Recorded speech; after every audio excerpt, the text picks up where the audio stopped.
mahafinaritra indray izay tompoko lahy sy tompoko vavy mitsidika ny tokantranonao amin'ny ity takarivan'ny fahavalo amby roapolo ny volana aogositra taona 13 ity tonga soanao tanatin'ny fandaharana dinika ary miarabanao ihany koa tahaka ny mahazatra manambahiny ny fandaharantsika amin'izao alina izao tsy izy izany fa Andriamatoa Ranjatoery izy moa izany ankoatra ny mampandalina ny tantara sy mpampianatra tantara dia mpanoratra ihany koa izy tonga soanao tanatin'ny fandaharana dinika amin'izao takariva izao.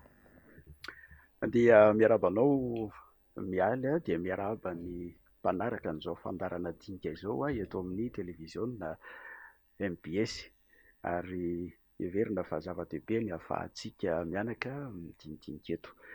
Kanefa mialohan'izany dinidinika izany dia mamela ianao noho ny fisian'ny voina izay niatra teto amin'ny firenentsika aneo fiaraha-miory amin'ireo izay nanana ny maty tamin'ny toe-javatra nitranga tamin'ny zoma lasa teo satria ampolony no namoy ny ainy tamin'iny fotoana iny ary dia teo koa ireo olona izay naratra mafy tokatr'izany toe-java-nitranga izany fasairanana avokoa no ateraka izany ary ratra lalina eo amin'ny fiainan'ny firenentsika ka dia miondrika eo anatrehan'ireo izay nitonany banjo makahiry azy ireo miara-mionona amin'izy ireo ary dia mirary fahasitranana ihany koa ho an'ireo izay trapavoazana tamin'ny fotoana iny.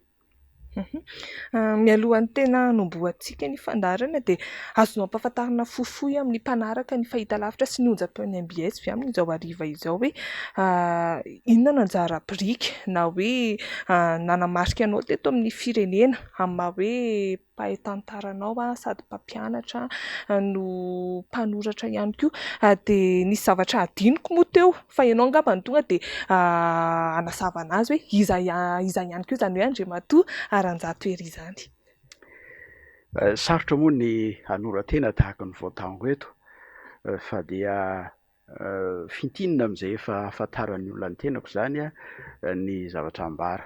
Volazanao teo ny hoe mpandalina sy mpampianatra tantara ny tenako ary efa ao anatin'ny vanim-potoana ny fisotrondronono moa izao na dia hoe mbola mampianatra tsy indraindray ihany aza satria raha teo amin'izany sehatra ny fampianarana sy ny fanabeazana izany dia efa 1 taona no nanaovana an'izany teo amin'izany sehatra ny fampianarana sy ny fanabeazana izany. Ankoatran'izay moa dia voalazanao teo hoe mpanoratra ihany koa ny tenako 13 ny boky izay efa navoakako misy ny momba ny literatiora, misy ny momba ny fampianarana sy ny fanabeazana, misy ny momba ny tantara ny Madagasikara, misy ny momba famakafaka-kevitra samihafa ary mbola manohy izany fanoratana izany satria taona maro koa no efa nanaovana an'izany nanomboka tany amin'ny taona 1970 sy 1990 ary ny farany izay veriko fa mety ny milaza azy dia ny hoe mpikambana ao amin'ny akademia malagasy ny tenako akademisiana filoha-lefitry ny sokajy voalohany ao amin'izany akademia malagasy izany izay sehatra ivondrona an'ireo mpikaroka sy mpandalina amin'ny seha-pahalalana siantifika samihafa misy sokajy efatra moa aminay eo sokajy voalohany momba ny haikanto izay laza, sokajy faharoa dia momba ny sokajy misahana ny hay fitondra sy ny hay fiarahamonina dia misy ny sokajy misahana momba ny hay raha fototra dia misy ny sokajy momba ny hay raha ampiarina. Ny anomboantsika ny fandaharana ary izay moa izany fanomboana fa hiditra ao anatin'ny adihevitra amin'izay isika mafampana ny toetra raha eto amin'ny firenena amin'izao fotoana izao eo amin'ny sehatra rehetra mihitsy ny lafiny rehetra fa ho amin'izao aloha izany dia ny resaka fampianarana no anomboantsika anazy. Nisy ny grevy nataon'ny mpianatra teny amin'ny oniversite Ankatso tamin'ny alakamisy fa 14 ny volana aogositra lasa teo nisy mihitsy naratra vokatry izay zava-izay mialohan'ny tena hisokafan'ny adihevitra nefa dia misy ny fanadihadiana nataon'ny mpanao gazetin'ny MBS mikasika izany indrindra dia ao arahantsika izay dia oriantsika mitondra ny adihevitra eto amin'ny fandaharana.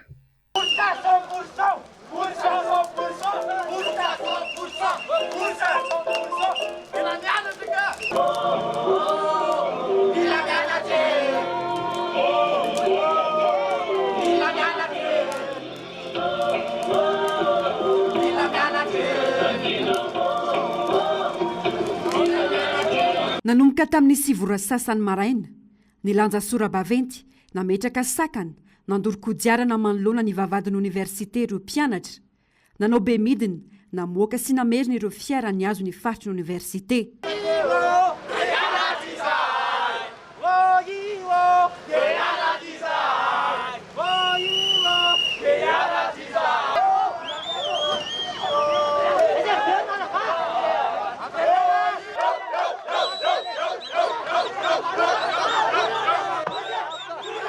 Tsy nijanona teo fa niazo ny arabe ambany izy ireo.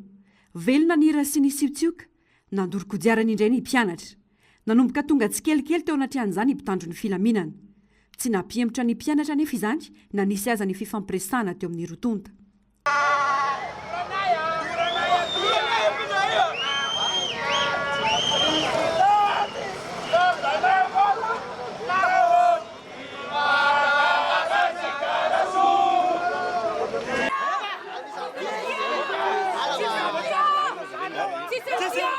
Faly fiainam-bahoaka voasembaseba na le lalana ka angatahana raha mba azo atao any anatiny fa tsy sebasebana na le lalana. Zay tsy manimba tsy migafa ny lalam-bahoaka fa lalana miakatra makany amin'ny université makany amin'ny campus io zany hoe ny tôbila tokony hiakatra any zany na moto tokony hiakatra any dia olona ao amin'ny université daholo fa tsy hoe lalana andeha ho atsy amin'ny 119 tsy nikitianay mihitsy any vahoaka fa ny makany ampianarana ihany no sakananay tompo. Mazava ny any mpianatra ny famerenana milony ny fampianarana sy ny fampiakarana ny vatsim-pianarana ho zato isan-jato no takiana. Itony ny hetsika raha tsy mivany olana. Nampitandrina izy ireo fa tsisy ny lalao nosy andeha raha tsy mivay ireo fangatahana ireo. Tapando alihana no nanehoany ireo mpianatra ny alahelo ny tao anatin'izany. Fihetsika mifonoanatra ho any rehetra indrindra ho fanarana ny tompon'andraikitra manoloana ny ady atrehiny. Mpianary zay efa mianatra zay milamo zay fianarana ihany ilainay orsako ilainay hiakatra zay raha ohatra tsy solution raha vita zay mbola verneto tsisy hoe dia sila mandeha ty raha ohatra ka mbola tsy miva mifangatahanay tsisy fanabeazana tsony vatsy afany amin'ny ray aman-dreny avany tonga ety tsy mianatra kory nefa tsisy ninona vato tsy misy tsy hitana hoe inona nataonay ety fa tonga ety fotsiny zay tena hoe miangavy reo zay mba avaliana. Ny tombony andalana ireo mpitandro filaminana avy hatrany dia nandrava ny hetsika izy ireo ka mpianatra ireny voasambotra tamin'izany.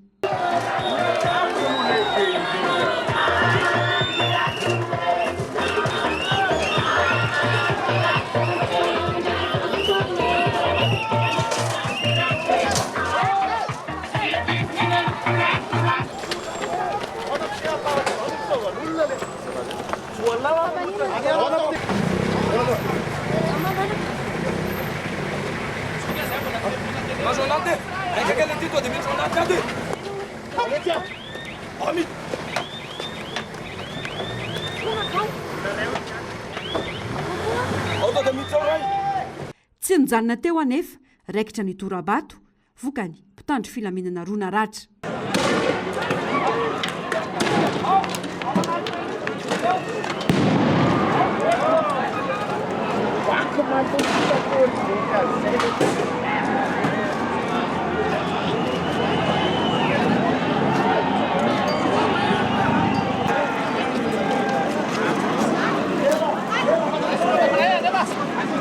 Ny fampianomento ny rotonta nidina ny baiko sy ny noty avy amin'ny filohan'ny oniversite fa afaka miditra ao anatin'ny faritra misy ny mpianatra ny mpitandro ny filaminana.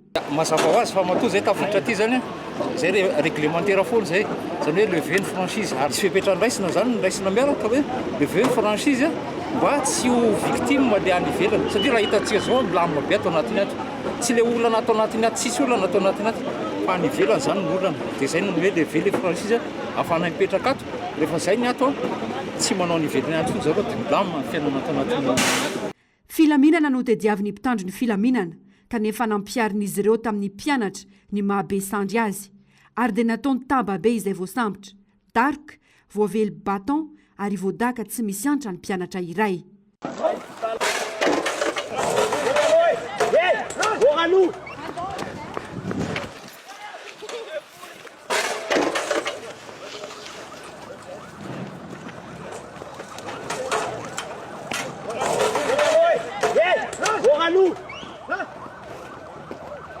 Ny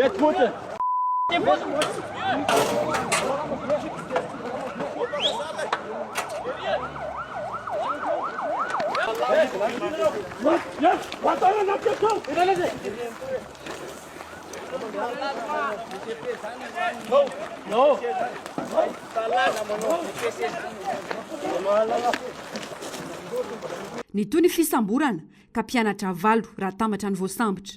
Voalaza fa ny OPEF ireo mpianatra ka nahatonga izany ho ny hemoraiga. Nanamafy ankila ny mpitondra teny ireo mpianatra fa manitsakitsaka tanteraka ny zon'ny mpianatra fa nalambaraka ny firenena no natao azy ireo androany. Tsy manaiky izy ireo manoloanjany ary milaza ny anohy ny hetsika raha tsy mivoaka ny namany. Aizany plasy misy ny université amin'izany zavatra ataonareo zany. Ka izay mpianatra dia mahatsara fa manitsakitsaka ny zo amin'ny mpianatra, manitsakitsaka ny université zao zavatra zao. Tsy hoe manana basy zay tanam-pola dia ampitahorina. Izay namezaka ny hoe angina hoe fanajana hoe c'est des ileta dia hoe ifandamina satria voninahitra firenentsika ny tandrovana nefa zao zavatra atao tsy fanalambaraka ve ny dikan'izao. Noho ny hetsika zay raha tsy mivoaka lay mpianatray zay noentiny zareo ary raha riva ihany no angatanay fafahana ho an'ireo mpianatra. Izay zany tenenina hoe tsy fanajana tompony izy ary riva tsy fanaja dia tsy fanaja hatramin'ny farany. Tsy vao izao no nanao fitakiana ny mpianatra. Minimikipy manety tadiny manoloana ny tranga nefa ny mpitondra fanjakana. Ireo herim-pamoretana trano no ampiasaina hampanginana ireo mitaky ny zony. Mialokaloka ao ambadiky ny fanomanana ny lalaonosy ny tompon'andraikitra rehetra, saingy nanamafy ny mpianatra fa tsy lefitra na eo azy izany ary asehony amin'ny vahiny-drehetra ny tena sary misy eto Madagasikara ankehitriny. Reny ny zava-misy Andriamatoa Ranjatoery tsy voasamba no nisiany hetsika hoe tahaka andreny teny anivon'ny université tsy teny akato ihany fa anisan'ny siny zany ihany koa ny teny Vontovorona. Inona ahoana ny fahitanao ny hoe novahany filohan'ny université ilay hoe franchise universitaire ka nahatonga an'ireny zava-misy ireny. Ny zava-mitranga eny amin'ny tontolo ny fampianarana ambony eto amintsika. Ankatsomo no voatonona matetika amin'izany fa irahantsika mahafantatra ihany koa. Voalazanao teo ny hoe teny sekoly ambony polyteknika Vontovorona na fampana koa zany tany amin'ny volana vitsivitsy lasa fa ankoatran'ireo toerana anankiroa ireo dia teo koa ny eny amin'ny sekoly ambony manofana mpampianatra na ny école normale supérieure ary misy koa ireo fietsehan'ny mpianatra sy ny mpampianatra na dia tsy voatery hoe miaraka ary zay fa nisy matetika ihany koa zany tany amin'ireo université tany amin'ny faritany samihafa. Ny fisian'ireny savorovoro na fikorontanana eo amin'ny tontolo ny fampianarana ambaratonga ambony eto Madagasikara ireny dia mampiseho miharihary fa misy olana fototra tsy voava na tsy vahana. Zay ny ilazako azy. Tsy vahana eto amin'ny fampianarana ambony eto amin'ny firenentsika. Inona moa ilay olana fototra? Ilay olana fototra ary miseho isakisa-taona. Karama na tampin-karama tsy voaloha. Ho an'ny mpampianatra io zany. Ho an'ny mpandraraha io. Vatsim-pianarana tsy voaloha. Ho an'ny mpianatra io zany. Ary reny vola tsy voaloha reny dia tsy mba hoe taona iray raha ny tampin-karaman'ny mpampianatra zany fa dia taona maro efa mifanongoa mihitsy. Dia mampanontany tena ny hoe isa-taona dia misy teti-bolam-panjakana mivoaka ho fampandehanana ny ministera ny fampianarana ambaratonga ambony sy ny fikarohana siantifika. Fampandehanana ny université misy eto Madagasikara. Ny dikan'izay zany misy hatrany ny vola atokana amin'ny fampandehanan-draharaha zany ary tafiditra ao anatin'izany reny ilay antsotsika hoe tampin-karama sy ny vatsim-pianaran'ny mpianatra reny. Fa nahoana ny tsy voaloha ilay izy? Zay ny mampanontany tena. Dia nisy ihany ilay efa fanazavana nentin'ny tompon'andraikitra tany Loloatany hoe misy ny tsy fahamarinana eo amin'ilay famoahana ny lisitra ireo ilay olona izay tokony hisitraka n'izany vola izany. Dia raha misy ary ny tsy fahatombanana eo amin'ilay lisitra, mitaky fotoana tahaky ny ahoana ny fanadiovana n'izany lisitra izany. Fa matoa ela loatra ny fanadiovana ny lisitra dia misy zavatra inina tsy atao ao. Izany fanadiovana lisitra izany iveriko fa tsy mitaky taona iray na taona roa. tsy ponina hoe ty efa maty, ty efa nisotro ronono, ty efa tsy tokony handray intsony, dia esorina zay de avoaka ny lisitra vaovao, ataoko fa tsy zavatra mandany andro lava be zany, fa matoa zany tsy vahana dia tsy tiana ho vahana, ary zay no mampieritreritra. De mitranga mandrakariva ny korontana, de iarahantsika mahafantatra zao raha ny am'izao fotoana zao fa de efa hoe tandondomy ny fahafoana ny fampianarana mihitsy ny eny amin'ny ambaratonga ambony na le antsoina hoe taona fotsy zany, de ho verimaina zany ny fampianarana teo aloha, ary dia hitohoka indray ireo lay andihana mpianatra vaovao vao nahazo ny baccalauréat amin'ny fiakarana eny, de miteraka korotana foana zany rehetrarehetra izany. Ka zay no lazaiko hoe mampalahelo le toe-javatra misy satria tena le finiavana hamahaolana mihitsy no tsy mitoetra. Ary indrindra raha ny fahitako n'ilay fanadihadiana teo de mbola vao mainka koa mampieritreritra ny fiheverana n'izany atao hoe fampianarana ambaratonga ambony eto amintsika, zay sehatra natao tsy hoe ampianarana ihany fa anaovana ho zava-dehibe koa ny fikarohana. Inona moa no atao hoe fikarohana? Amolavolana n'ireo mpianatra ireo. Ny fikarohana dia natao ampitomboana ny fahalalana, azona mandroso lavidavitra kokoa ny amin'ny fahalalana ny firenentsika ny zavatra azo atao eto ho amin'ny fampandrosoana. Ka rehefa tsy omena lanja zany dia tsy afaka handrositsika. De hita ohatra endrika anankiroa no tiako ambara amin'le hoe zay tsy fahamezana lanja n'lay fampianarana ambony sy fikarohana izay dia lay fahakelezan'ny vola atokana ho amin'ny fikarohana. Satria raha ny tarehimarika ao an-dohako dia latsaky ny aotra faingo, aotra ray isan-jato zany. Inona moa no vitan'izany? Ary endrika faharoa amin'ilay tsy fanomezan-danja n'lay fampianarana ambaratonga ambony sy fikarohana siantifika de reny anaovana ny mpianatra reny.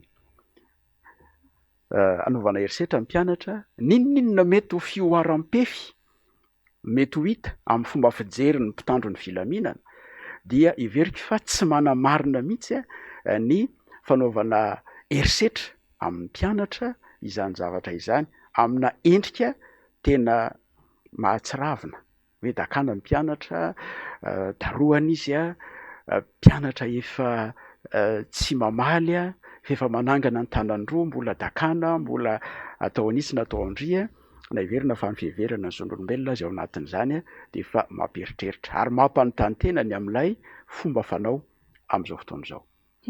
Azo lazaina taratra ny gaboraraka misy eto amin'ny firenena ve reny zavatra misy reny, savansieo reny? Tsy hoe gaboraraka fotsiny aza no ilazako azy fa tena fanehoana tsy firarahana mihitsy lay hasina maha-olombelona. Ary rehefa ny hasina maha-olombelona no tsy heverina intsony de ny dikan'izany dia efa tena any amin'ilay tsy fananam-panahy intsony zany no alehan'ny saina, satria raha mbola olona manam-panahy koa ny olona heverina fa tompona andraikitra mandamina na mihevitra ny fitantanana ny firenena, dia raha mbola misy ilay fananam-panahy de tsy hitranga ny toe-javatra tahaka an'ireny. Zay ny teny amin'ny université. Ataoko hoe ankisako kely fotsiny fa hijanona amin'ny lafiny fampianarana ihany tsika fa aty amin'ny ambaratonga fototra indray. Ary ohatra akaiko alaiko ny tamin'ny fanadinana baccalauréat, fivoahan'ny fanadinana tamin'ny 17 volana aogositra teo no daty voatondro hanaovana ny délibération na ny fanamarinana ny fametrahana ny noty ambany indrindra zany. Nandeha teny ny fangatahana mpampianatra ny amin'ny andoavana ny tambokaraman'izy ireo, kanefa rehefa nandeha ny alina zany de nisy hoe 7 tamin'ireo mpampianatra 3,000. Tsy fantatro hoe nanoterena avy ireo fa de hoe 7 aloha zany no voafaritra nanatanteraka an'izay délibération zay, voaka ny valim-panadinana any Ampitsony. Inona ny azonao ambara raha ny filazan'ny olom-pirenena de hoe vitako totoa, ahoana ny anaovan'ny mpampianatra 7 amin'ny mpampianatra 3,000. Zany hoe délibération zao anatin'ny iray mpimaso, azo lasaina hoe vitako totoa ve reny zavatra reny? Inona ny azonao ambara mahakasika an'ireny? Ya, ny fomba fijery zay hoazavaiko aminao eto sy amin'ny mpanaraka ny dinika zay ataontsika mianaka eto dia tsy fomba fijerina olon-tsotra ivelona ny fampianarana, fa fomba fijerina mpampianatra ny aina nandritra ny taona maro tao anatin'ny tontolon'ny fampianarana. Zany hoe ny zavatra ambarako eto zany a de zavatra ny ainana ary milaza ny zavatra misy sy ny zavatra nisy. Eo ny maray aman-dreny ny tena fa somary ampandeferiko zay. Azavaiko aloha ny hoe tantaky ny ahoana moa no fizotra ny fanomanana sy ny fanatanterahana fanadinana baccalauréat.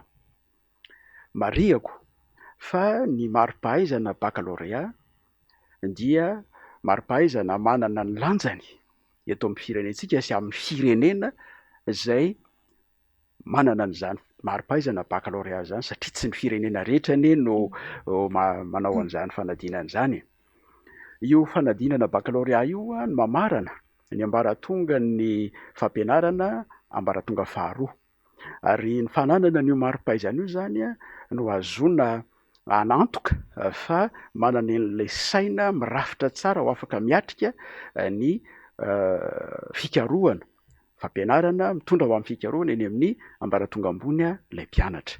Ary zay no mahatonga ny hoe ny manomana ny fanadinana baccalauréat dia ifarimbona ny ministera ny fanabeazam-pirenena amin'ny fandefasana n'ireo olona samihafa hikarakaran'izany sy ny ministera ny fampianarana ambaratonga ambony sy ny fikarohana siantifika. Satria ny mitarika ny vondron'ny mpitsara ohatra amin'izany fitsarana baccalauréat zany dia ministera ny fampianarana ambaratonga ambony mba hiantohana an'ilay lentan'ilay marim-pahaizana baccalauréat. Dia atao ny fanomanana. Misy aloha ny hoe fanomanana ny lazadina amin'ny taranja rehetra. De misy ny fiantsonan'ireo mpampianatra any amin'ny lycée mpanjakana. De misy koa ny any amin'ny sehatra hafa. Reny dia manolotra lazadina. De misy ny fotoana anokanana tena idina mihitsy ilay mpampianatra isan-taranja manao ny mandrafitra n'ilay lazadinao amin'ny sokajina samihafa. Ary tsy lazadina ray isan-taranja no maninao fa lazadina 3 isorohana an'ilay hoe raha sanatria ka misy fivoahan'ilay lazadina de misy zavatra tonga de azo asosoka avy hatrany. Efa fomba fiasa nandritra ny taona maro zany. Vitsy zay dia mandeha makany amin'ilay fanatanterahana n'ilay fanadinana amin'izay. De ny zavatra nitranga tamin'in'ilay fanadinana baccalauréat farany teo iny voalohany de nisy ilay fivoahan'ny lazadina zay tokony ho ataon'ny mpianatra. Fanontaniana mitranga de hoe nahoana no mivoaka ny lazadina, avy aiza no mivoaka ny lazadina. Misy fanadihadiana tokony ho atao amin'izany. Aiza ho aiza ilay fanadihadiana mifandraika amin'izay amin'izao fotoana izao. Fantatra de hoe nisy olona voasambotra. Fa eo anie tsy amin'ny fomba fijeriko amin'ny maha-mpampianatra dia tsy vitana olon-tsotra mamoaka an'izany lazadina zany. Fa tsy maintsy misy olona zay manam-pahefana na izy manam-pahefana manindry manapatra fahefana zany mampamoaka an'ilay izy noho ny antony zay izy ny mahalala azy na izy dia olona manao tsolobola atsy sy aroa. Ka ho azo atao nge mamantatra an'izany rehefa tiana ny ahafantatra an'izany fa hatreto moa tsy hita zay tena vokatra ny fanadihadiana na tamin'ny taona 2024 sy 2024 fotsiny aza. Tsy tena fantatritsika mazava hoe nanahoana tokoa ny fiafaran'ireny.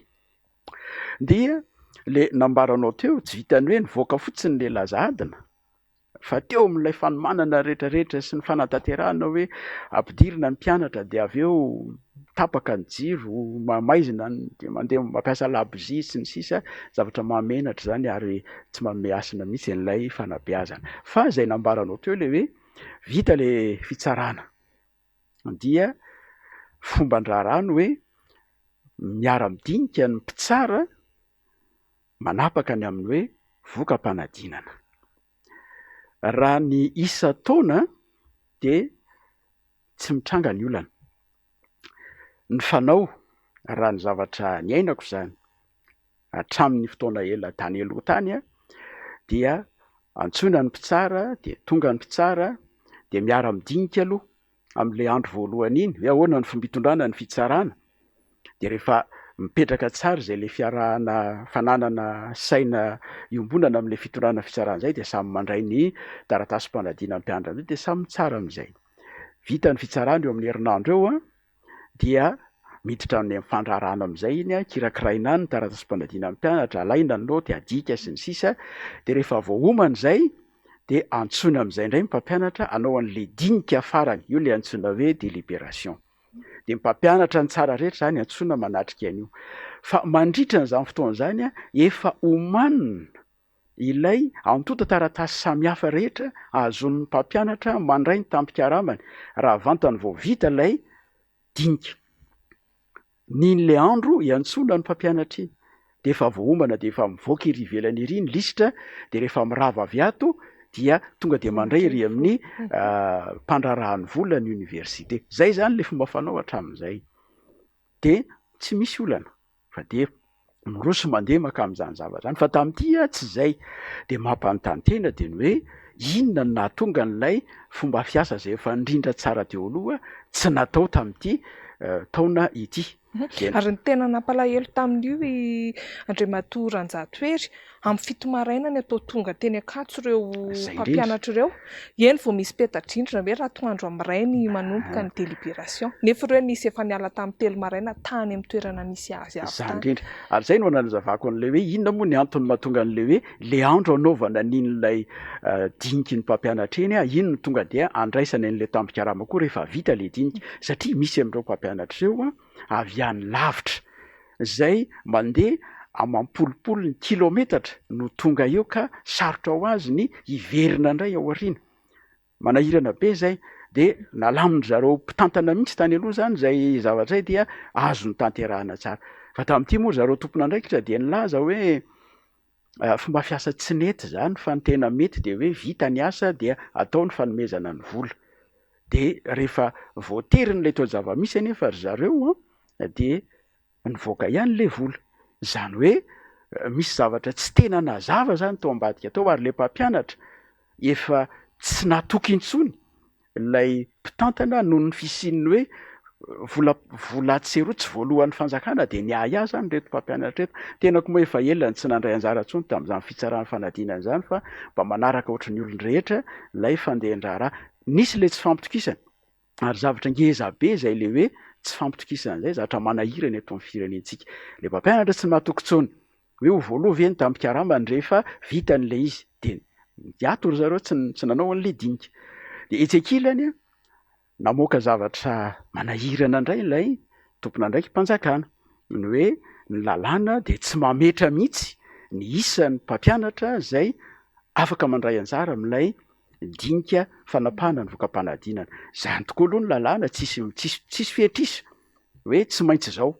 fa eo amin'ny lafiny etika eo amin'ny lafiny fahendrena maha olombelona fotsiny zao indrindrindrindra amin'ny maha-mpampianatra de ny hoe 3 arivo ny isan'ny mpitsara voalazantsika zany 7 ny olona mandray anjara amin'ilay dinika farany de aiza ho aiza le lafiny etika ao anatin'ny fanabeazana amin'izany lafiny zany na le mpampianatra 7 aza tena mahatsiaro ny tenany ve izy fa zavatra mety zany ataon'izany ary lay olom-panjakana le tompona andraiky mpanjakana zay mampanao an'izay inona ny tena ao an-tsainy manaraka be fahatany fotsiny an'ilay voalazany lalàna ve sa mijery an'ilay hasin'ny voka-panadinana satria raha reo fito reo ange misy taranja zany zay tsy voasolo-tena akory raha ohatra indray le izy hoe solo-tena zao isaky ny taranja mety ho hafa ny mety ho fandraisana azy fa ity zany 7 misy taranja zany taranja marobe nge nanadinana ny baccalauréat taranja marobe eo ny baccalauréat ankapobeny eo ny baccalauréat teknika mbola misy baccalauréat hafa ihany koa 7 izavy reo mpampianatra 7 reo taranja inavy no sahaniny tsy mahasolo-tena mihitsy zany 7 zany ka zay le lazaiko hoe endrika tena fanaovana tsinitsinina n'le fampianarana sy fanabeazana eto amintsika zany ary tena fanosy hosena ny hasin'ny mpampianatra sy ny mpanabe sy lay fanadinana amin'ny mahafanadinana azy Raha ireo zava-misy ireo no jerena, mety hanao ahoana zany ny tohan'ny tontolon'ny fampianarana sy ny fanabeazana eto Madagasikara, hanao ahoana ny hoavin'izany hoe zaza sy tanora malagasy zany izay irahirain'ny fitondram-panjakana ankehitriny hoe hoavin'ny firenena, kanefa raha ny zava-misy izay tena hoavin'ny firenena tokoa ve ireo ankizy sy tanora ireo? Raha ny fomba fijeriko manokana aloha zavatra hitan'ny maso dia izao. Manosika ny tanora malagasy hitsoaka ny tanindrazany ny zavatra misy eto. Manosika na manery ny tanora malagasy handositra ny tanindrazany ny zava-misy eto. Naveriko fanondroana ilay izy. Inona no tiako ambara amin'izay? Eto zany amin'izao fotoan'izao miaso miara-mahitsika fa ny ankamaroan'ny tanora malagasy izay manam-pahaizana dia mitady lalana hiala eto Madagasikara ary hiorponenana na hanorona ny fiainany any ivelan'ny Madagasikara.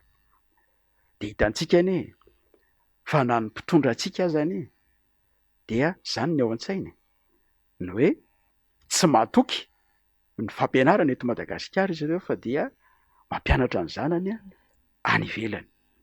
Ary izany fomba izany dia efa endrika mampiseho ny hoe ahina ho tsy manana ny hoaviny ny fampianarana sy ny fanabeazana eto Madagasikara eto. Ary dia ireo ilay tanora malagasy izay tsy manan-kale zany na tsy mahita fomba ahafahana mivoaka eto dia ireo ilay miady mafy manao izay hatafavoaka ny fiainana eto. Raha mijerisika anie izao hoe tsy tena ataoko hoe ampahany kely amin'ny tanora malagasy mahavita ny fampianarana ambaratonga faharoa anie ny tena hoe miakatra eny amin'ny ambaratonga ambony na amin'ny fanjakana io na amin'ny sehatra tsy miankina. Fa ny ankamaroany dia vita ny baccalauréat dia tonga dia lasa mitady zavatra hafa atao, azahoana vola satria sahirana ny ray aman-dreny, izy raha teo kosa sahirana, na mandeha mitady lalana amin'ireo ilay fampianarana izay eo amin'ny hoe enim-bolana dia vita, na herintaona dia vita, na farafahabetsany zany 3 taona dia vita, dia tsy mieritreritra ny hanohy amina seha-pikarohana lavidavitra intsony fa tonga dia any misehitry ny asa ny tonga dia herisona. Ary zany zavatra zany dia midika fa afaka 30-40 taona eo zany anahoana ny olona hisahana ny fikarohana eto Madagasikara. Hisy malagasy tena mbola tanora misehatra amin'ny fikarohana avolenta ve eto Madagasikara raha ohatra ka mijanona eo amin'ny antenatenany eo daholo ny ankamaroan'ny tanorantsika izay tsy afaka mivoaka makany velona noho ny tsy fananany enety manana. Fanontaniana manahirana ny saina zany zavatra izany. Mainka moa fa raha mijery koa isika ny any amin'ny ambaratonga fototra izay tena azo averina mihitsy hoe tena sahirana dia sahirana amin'ny lafiny maro satria tsy vitsy ireo zaza malagasy izay niala tamin'ny fahabadona no miverina amin'ny fahabadona indray satria miala amin'ny fianarana. Ary ilay zavatra kely mba azo tao an-tsekoly dia raraka eny an-dalana indray. Dia reny zany ilay ho lasa mpiambina amin'ny tranon'olona, reny zany ilay ho lasa mpiasan'olona tseroa, ilay mpibatabata entana, ilay etsetraetsetra. Dia ho tahaka izany ilay tanorantsika afaka 50, 80, 70 taona. Dika fanabadona ny zaza sy tanora malagasy ve zany zavatra rehetrarehetra? Raha ny zavatra misy amin'izao fotoan'izao aloha dia tena heveriko mihitsy hoe ny tsy fisian'ny politika mazava momba ny fampianarana sy ny fanabeazana eto Madagasikara dia azo adika ho fanomezana vahana izay le fikororoson'ny tanorantsika izay. Izay ny zava-misy, izay no olana sy idrainy ny resaka tontolon'ny fampianarana eto Madagasikara. Mijalona ny mpianatra na ny mpampianatra. Anisan'ny tokony homen-danja farany ambony indrindra izany hoe mpampianatra satria miantoka indrindra no hoavin'ny firenena kanefa atao tsinotsinona. Raha ho anao, inona no mety vahaolana ahafahana indray mamerina izany hoe asan'ny fampianarana fatokisan'ny mpampianatra izany?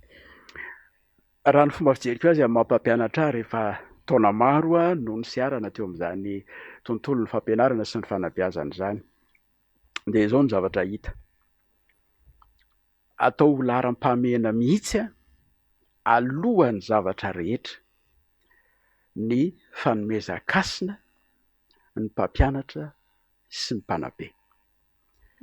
Ny fanomezan-kasina ny mpampianatra, mpanabe. Inona moa izay hasin'izay? Io koa tsy tonga ho azy tsiny. Izay hasin'izay dia fanofanana. Fanofanana mpampianatra zany.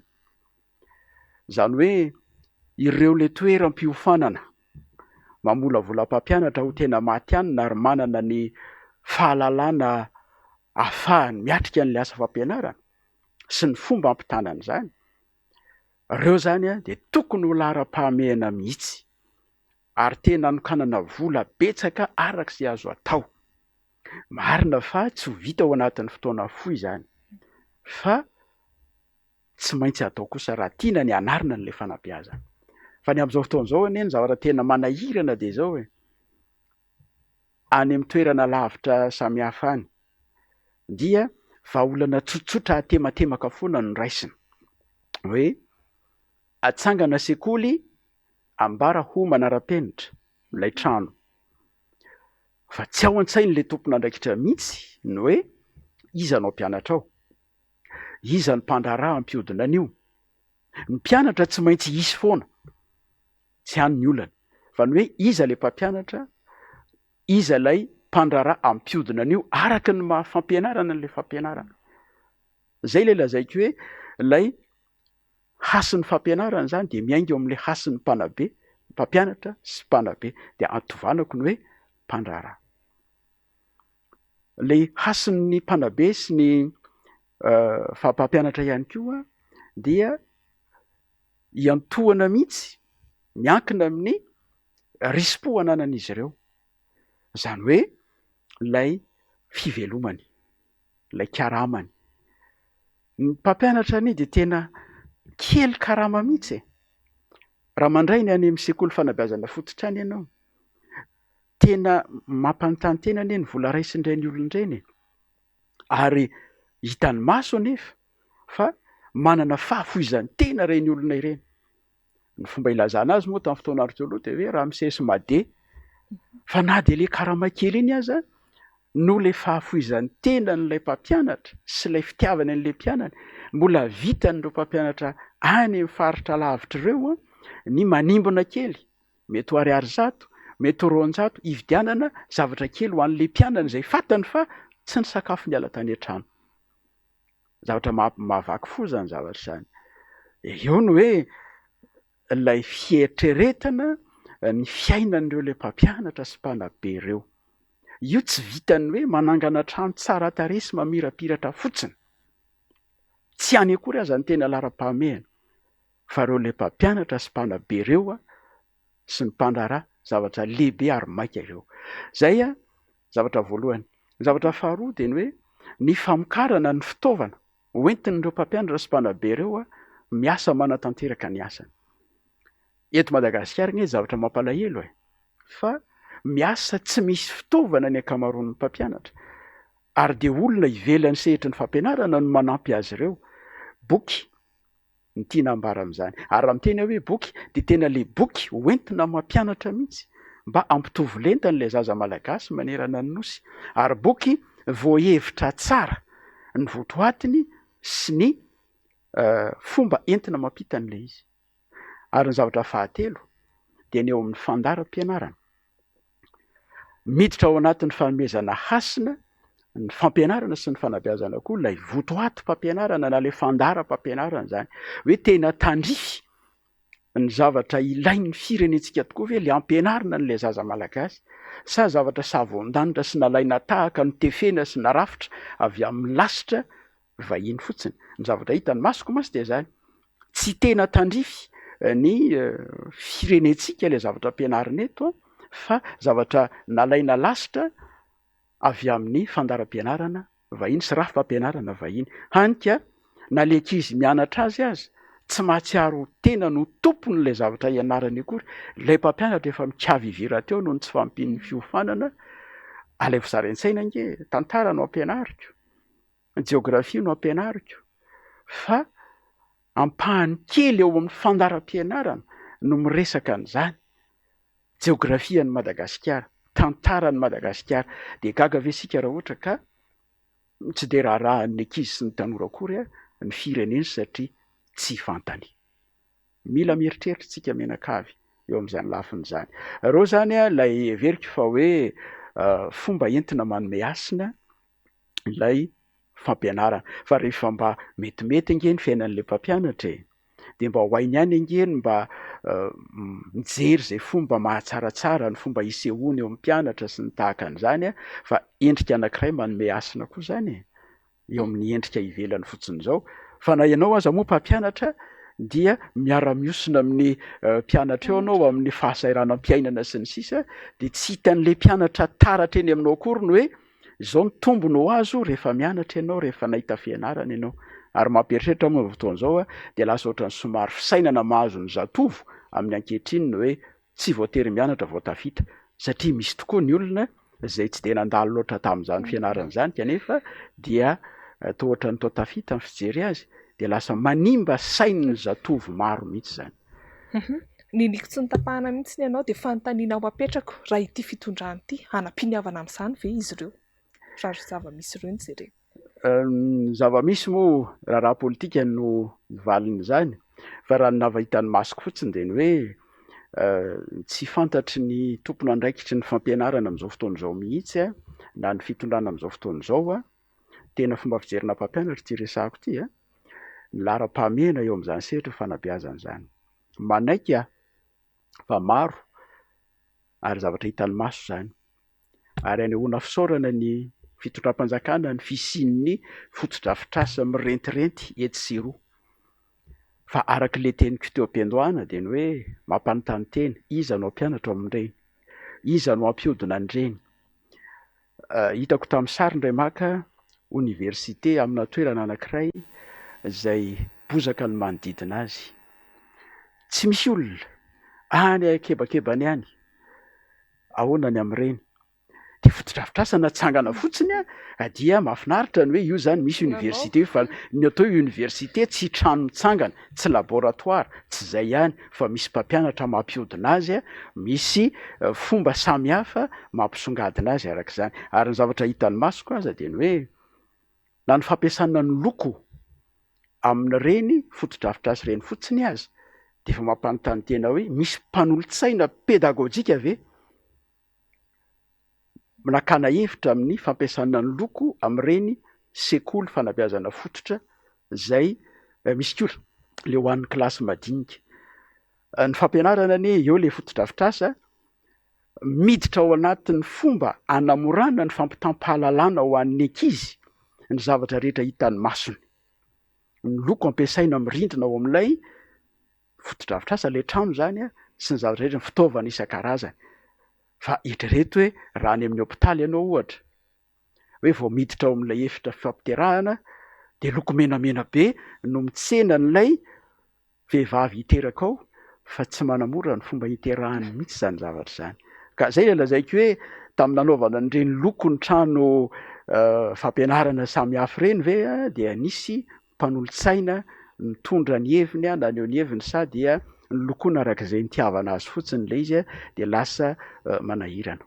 Raha rotina ny fandalovanao eto amin'ny fandarana dinika amin'ity takariva ity, iresaka mahakasika indrindra ny raharaham-pirenena indray isika Andriamatoranjatoery ao anatin'ny fanomanana tanteraka ny fifidianana Madagasikara amin'izao fotoana izao rehefa mizotra tsikelikely makany isika. Efa maro ireo kandida nanambara ny filatsahako-fidiany tamin'ny fomba ofisialy moa zany fa hatreto mbola vitsy no nametraka ireo antota taratasy ahafahana manao an'izay hoe filatsahako-fidiany izay. Hatreto aloha zany de vitsivitsy anisan'izany zany filomanosika Ravalomanana no efa nametraka an'izay antota taratasy efa naneho an'izay hoe fahavononana filatsahako-fidiana izay. Ho anao olona ohatry ny ahoana ny mendrika ho kandida filoham-pirenena, tsy ala amin'ny zava-misy eto amin'ny firenentsika fa raha reny zavatra ny tany saina teo reny zany, olona ohatry ny ahoana ny tena hoe ahitantana an'izany Madagasikara zany, olona ohatry ny ahoana no tokony hoe hilatsaka filoham-pirenena zany. Ya, fantaniana sarotra aloha no ataonao amiko fa ezahana ihany moa ny hamaly azy arak'izay mba kely takatry ny sain'ny tena. Raha miresaka sika hoe manontany ianao hoe olona tahaka ny ahoana no tokony hoe mirotsaka ho fidiana ho filohan'ny repoblika, filoham-pirenena. De isareko ny saintsika voalohany aloha ilay ilazana n'ilay andraikitra. Filohan'ny repoblika, filoham-pirenena, filoham-panjakana, filohan'ny nosy. Samy misy dikany avokoa ireo fomba filaza ireo. Raha miteny sika hoe filohan'ny repoblika, ilay repoblika dia endrika fanjakana. Zay ilay repoblika. Tsy fanjakana indrindra no misy eto amintsika fa repoblika. Filohan'io zany ilay fidiana. Ary misy andraikitra mazava tsara voafaritry ny lalam-panorenana manan-kery amin'izao fotoan'izao zany ao anatin'izay ilay hoe anjara andraikitra asan'ny filohan'ny repoblika izay. Lay filoham-pirenena dia tsy rafitra fanjakana intsony zany fa efa olona indray ny ao anatin'ny saina raha vao mitentsika hoe firenena. Zany hoe ny malagasy manerana ny nosy sy ny malagasy ivelan'ny nosy, reo lay firenen'ireo. Filohan'io zany filohan'ireo olon'ireo, reo zany lay olona milatsaka ho fidiana na ho lasa filoham-pirenena. Dia voalaza teo koa ilay hoe filoham-panjakana. Lay filoham-panjakana anankiray amin'ny andraikitry ny filohan'ny repoblika mihitsy zay. Raha ny hita ao amin'ny 570 amin'ny lalam-panorenana amin'izao fotoan'izao.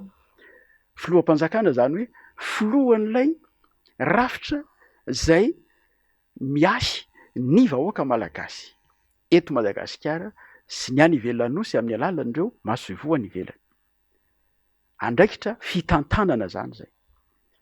Alay hoe filohan'ny nosy dia filohan'ny Madagasikara ray manontolo. Zany hoe tompon'andraikitra feno, tena tompon'andraikitra voalohany amin'io nosy Madagasikara io. Ny olona ao aminy, ny zavaboary ao aminy, ny harena rehetra ao aminy. De tsy ho ahatsika avy amin'izay fomba filaza efatra samy hafa zay hoe olona tahaka ny ahoana zany lay milatsaka ho filohan'ny repoblika na filohan'ny nosy. Zany hoe tsy alahatra arak'izay ndeha ataoko hoe lanjany fa de tany saika arak'izay hitanisako azy fotsiny. Lay kandida milatsaka ho filohan'ny repoblika zany dia olona araka ny fomba fiheverako de tokony olona malagasy aloha. Malagasy. Tsy misy alokaloka hafa mihitsy fa malagasy. Raha izay. Ny faharoa dia olona manam-pahendrena. Izany fahendrena zany samy mety ho manana ny antikany azy ny olona tsirairay avy raha kristianina no anontanianao de laza izy hoe nitahotra an'Andriamanitra ny fiandoham-pahendrena. Tsisy maharatsy an'izany mihitsy fa tena zavatra lehibe zany, zavatra masina zany. Fa lay fahendrena resahako eto ankoatran'izay hoe fatahorana an'Andriamanitra zay de lay fahendrena zay adikan'ny malagasy na ntaolo malagasy hoe lay fananam-panahy. Lay fananam-panahy maha-olona. Zany hoe lay olona manam-panahy de lay olona mahay mandanjalanja ny ataony ary mihevitra no vokatry ny ataony mandrakariva. Meloa ny anaovany zavatra anankiray. Hoe mahasoa an'iza, mitondra inona. Zay le hoe fananam-panahy, fananam-pahendrena. Ny ankoatran'izay dia fahalalana momba ny Madagasikara sy ny malagasy. Olona manam-pahalalana momba ny Madagasikara sy ny malagasy. Tsy voatery hoe manam-pahaizana manokana momba an'izany akory, fa farafaharatsiny kosa mba manana an'izany amin'ny fahalalana amin'ny ankapobeny. Ary miditra ao anatin'izay ny fananana fitiavan-tanindrazana. Ny olona mahalala n'ilay tanindrazana manana fitiavan-tanindrazana fa ahoana moa ny hitiavanao zavatra tsy fantatrao akory. Fitiavan-tanindrazana. Hatreto dia everiko fa fepetra de ataoko hoe mahazatra izany zavatra resahana zany. Fa ambonin'izay rehetrarehetra izay a de olony fahamarinana, olony fahamarinana. Ary mahafehy zavatra maro zay le olony fahamarinana zay. Olony fahamarinana eo amin'ny teny ataony, olony fahamarinana eo amin'ny zavatra ataony, olony fahamarinana eo amin'ny fitantanana zay ananany andraikitra, olony fahamarinana eo amin'ny fifandraisana amin'ny malagasy mpiara-miasa aminy sy ny anyvelany. Zavatra ngeza-be izay fahamarinana zay a tonga dia resy ny kolikoly rehefa miorina ny fahamarinana ilay filohan'ny repoblika, ilay filoham-panjakana. Ny zavatra manaraka dia ny hoe olona mikatsaka mandrakariva ny soa an'ilay firenena fa tsy ny anampatra ny fitiavan-tena sy ny fahefany ka anangona fotsiny fa tena le hoe fitsinjovana n'ilay firenena ray manontolo. Ny tombontsoa ny fiarovana ny firenena io amin'ny endrika samihafa, fikatsahana ny tombontsoam-bahoaka, zay zany le tena hoe mahafilohan'ny repoblika. Za tsy miteny hoe feno ireo voalazako teo reo a fa sationan-javatra ireo zavatra ireo.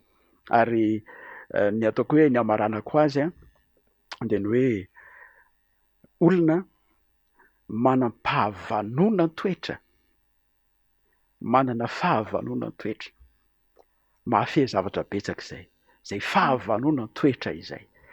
Satria de tena misy angeny olona tsy vanina eo amin'izany fomba hitondrany ny fiainany sy ny tenany zany a, olona manana fahavanona toetra. Ajanoko eo le izy fa azontsika tohizana lavabe zay zavatra zay.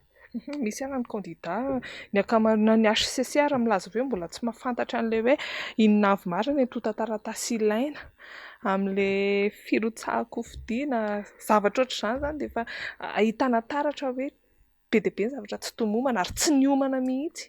Ary ny zavatra manahirana, ny zavatra manahirana ankoatran'izany a de zao misy karazana ohatran'ny hoe nde ataoko hoe famandriana anga na fikendrena ny olona sasany ao anatin'ilay mpifaninana. Ka io moa zany zavatra fahita zavatra efa hita foana matetika io zany amin'ny fifidianana tahaka ny fifidianana filoham-pirenena io zany a, fa matetika eo amin'ny tantaran'i Madagasikara ny resahako a, tamin'ny fifidianana teto amin'ny firenena tamin'ny 2 Mai 1979 amin'ny fomba fijeritry ny tantara ny fifidianana tokana zay aingana indrindra ary nangarahara ary marina tamin'izay fotoan'izay. Zava-kely vetivety a, fifidianana filohan'ny repoblika izy io a 2 Mai 1979. Efatra anisan'ny candidat ary anankiray amin'ireo a tsy ranana. Dia 710 nisan'ny mpifidy satria mbola fifidianana olom-baventy no nifidy tamin'izany fotoan'izany fa tsy mbola fifidianana faobe ohatran'ny taty aoriana. 13 no nandray anjara tamin'ny fifidianana ary tsy ranana ny nahazo vato 100 isan-jato zany hoe nisy an'ireo candidat reo zany tsy nifidy ny tenany akory fa de mba endrika fifidianana fotsiny moa zany le izy. Aingana be le fandehan'le fifidianana. Zay ihany. Fa ny taty aoriana ny 5,770, ny 2,70, ny 5,70, ny 2,80, 7 sy ny taty aoriana rehetra dia nahitana lesoka sy nahitana zavatra nanahirakirana foana ary nisy fikorontanana akory aza. De zany rehetrarehetra zany mampanontany tena hoe anahoana sika zany a amin'ity fifidianana ho avy ity fa misy zavatra maro mamperitreritra. Sao de tokony hoe izay zava-nisy tamin'izany fotoana izany no averina isian'ny fifidianana mangarahara eto amin'ny firenena indray. Misy ange hevitra misy ange mivoy an'izany hevitra zany hoe sao de tokony hialana ity ilay fifidianana faobe zay manahirana ity fa misy olona tsy mahatakatra akory no hoe inona ny lanjan'le vato zay arotsany. Fa rehefa tratran'ny orakoraka sy ny fisevosevona eo izy a dia arotsany iny hoe ty tratran'ny tervaimanty eo izy a etsetretsetra. Fa nisy mihevitra an'izany mihitsy ny hoe ho averina tokony hoe ho averina araka ny voalazanao teo ilay fifidianana nandraisan'ny mpifidy vaventy anjara kanefa de ny zavatra hita koa de hanomevahana ny kolokoloka io zany zavatra zany satria olona fantatra daholo reo olona hifidy reo dia misy zavatra tsy maintsy ho voafehy tsara ao anatin'izany. Fiheverako azy zany de zao hoe na le fomba ankehitriny le hoe fifidianana fahobe na la hoe fifidianana ampiasana an'ireo lay mpifidy vaventy zany de tokana ihany ny arofantsika de ny hoe fananam-panahy, fahendrena, fahamarinana. Rehefa zay ny manjaka dia everiko fa mandamin-javatra betsaka zany zavatra zany. Betsaka mantsy ny olona no manahy mafy no mbola hoe angarahara marina ve ny fifidianana ho avy eo. Be dia be mantsy ny feo mandeha sy ny miely mahita ny fomba fiady sy ny fomba fataon'ity fitondrana ankehitriny ity de manahy mafy hoe mbola adio misy ary tena misafidy mihitsy rehefa anontanian'ny mpanao gazety hoe ianao ve hifidy, ianao ve fa nanokatra anarana sy ny karazany. Misy miteny hoe zay tsy hifidy, inona ny antony, zay olom-pirenena zo ary adidinao no mifidy satria iankina no avy ny firenena ka na mifidy ary zay noho ny akabeazan'ny faneho-kevitry ny olom-pirenena na mifidy ary zay ohatra ny tsisy dikany fa zay tsy ampoizina ihany foana ny tonga eo. Avy eo ny vahoaka no mijinja ny tsy fahaiza-mitantana sy ny tsy fiomanana rehetrarehetra io de zay no eritreretin'ny olona zany zao hoe isy ary ny fifidianana, angarahara ve, adio ve, fanontaniana mipetraka, baraingo be dia be mihitsy moa zay. Mbola miresaka an'le resaka filoham-pirenena teo ihany tsika, viana ohatra ny ahoana ny fomba fijerina hoe ny viana tokony apetraka izany hoe ho filoham-pirenena, ho candidat filoham-pirenena izany raha hoe zao zava-misy iainan'ny malagasy zao no jerena. Fantaniana tena mavesa-danja zay nambaranao zay fa melony amaliko an'izay de te hiverina kely am'le nambaranao teo le hoe hevitry ny olona am'le hoe mety tsy hifidy sy ny sisa. Io mahatonga miteny teo le hoe hisy ve le fifidianana satria la fanentanana ny olona ho am'izay le hoe fampahafantarana ny amin'ny fisian'ny fifidianana zay azy de mbola manjavozavo mba tsy ilazana hoe tsy misy. Raha ny tena marina ane dia tena adidin'ny fanjakana ny manao ny serasera rehetra, ny fanentanana rehetra ny amin'izany hoe fampahafantarana ny olona ny fisian'ny fifidianana zany. Ny fantatry ny olona fotsiny aloha zany amin'izao fotoana izao hoe 6 novambra de efa miandrandra andro tsy fiasana fa andresaka rama. Fa tsy tena miava, tsy tena misongadinao le hoe fifidianana, zavatra ngeza be eo amin'ny fiainan'ny firenena ke le fifidianana filohan'ny repoblika. Ka le fanentanana ho amin'ny fifidianana zany fampahafantarana ny fifidianana zavatra ngeza be zay ary tena adidy tandrifin'ny fanjakana mihitsy zany manandrify an'izany. Kanefa etsy ankilany dia adidy tandrify an'ireo le fiarahamonim-pirenena misehatra amin'ny fanabeazan'olom-pirenena koa zany. Fa tena zay ny antom-pisiny, manentana ny olona, mampahafantatra ny olona amin'izany.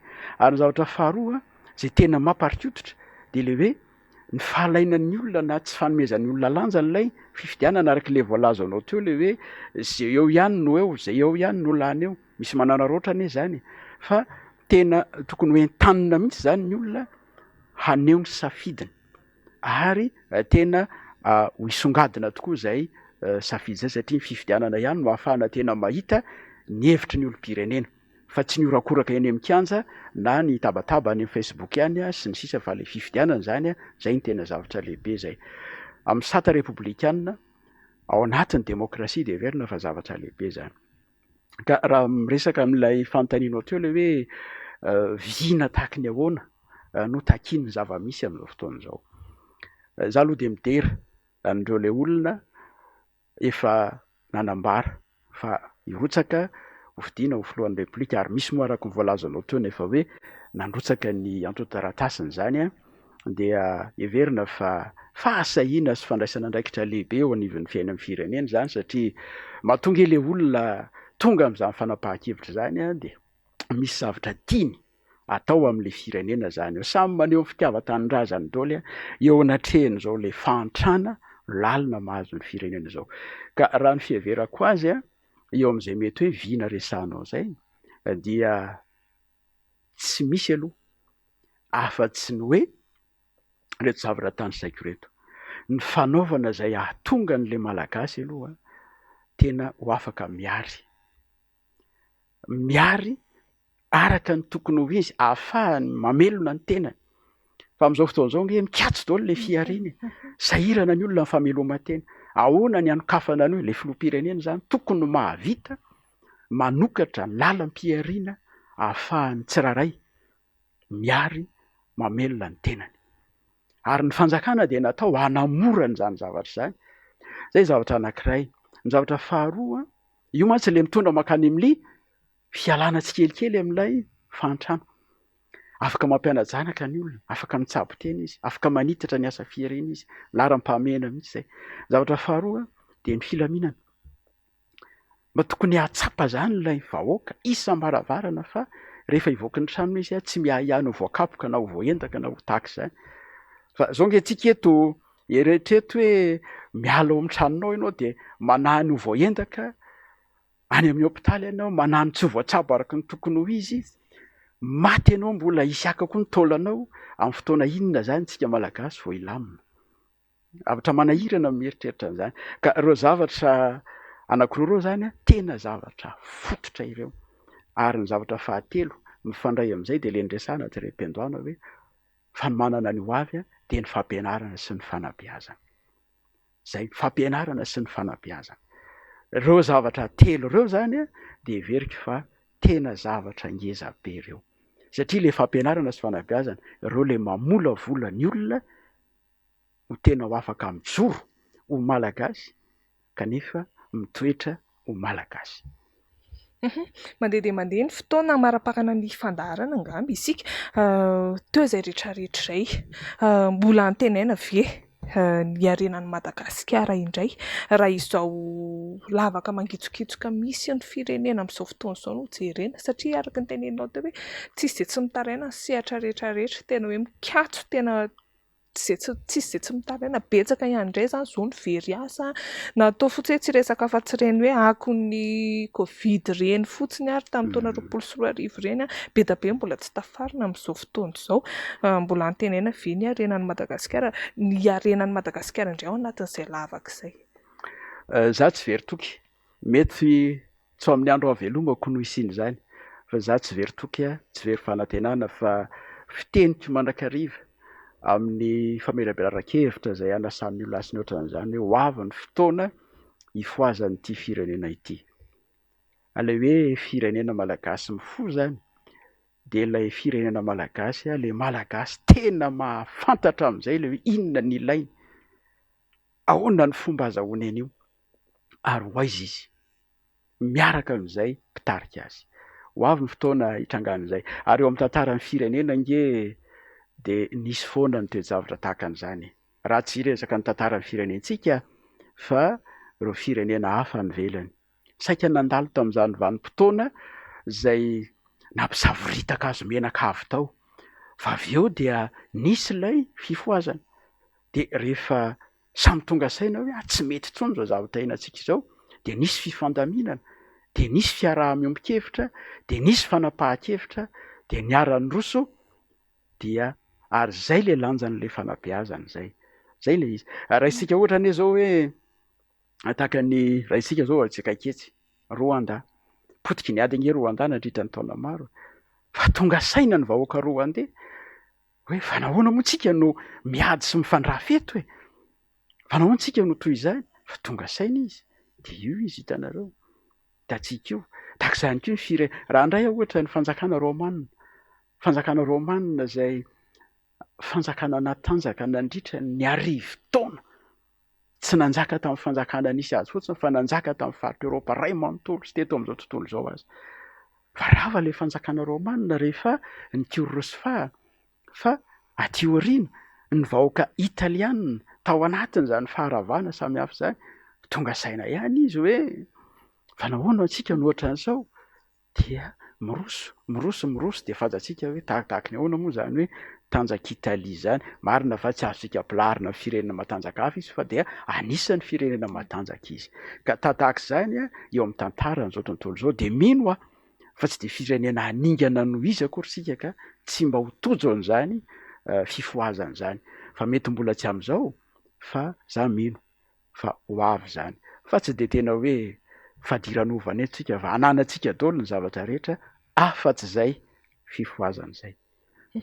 Eny ary inona no afatra fohifohy tiana mampitaina amin'ireo mpanaraka antsika amin'izao alina izao? Ny afatra Everiko fa hoe tandrify ary famerimberiko.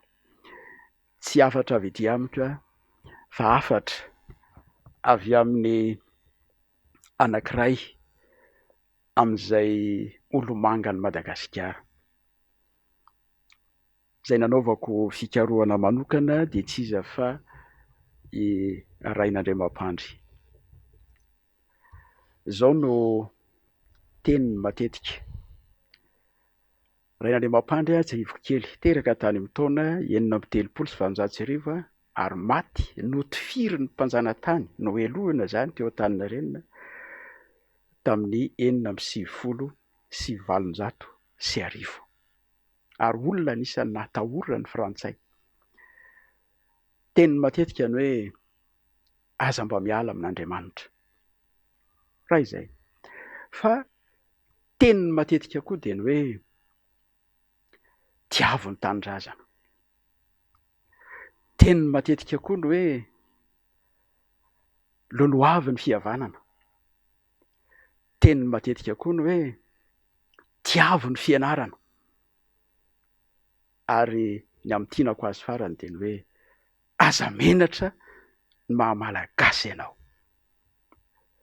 Misy zavatra nisoratany zany hoe afatra nataon'ny Kozinsa taminy, misionera Kozinsa izay nampianatra azy, ny hoe aza maimaika ny ho vazaha mitoera ho malagasy mandra-pahafaty. Fa zany nanafatra an'izany Kozinsa, mpampianatra ny Rain'Andriamampandry ary niraisiny ho fotom-piainana mihitsy. Ary io le niraisin'ny professeur Ratsimamanga taty aoriana dia le nanaovany an'ilay teny malaza ny hoe mitoetra ho malagasy fa malagasy mandroso. Professeur Albert Ratsimamanga.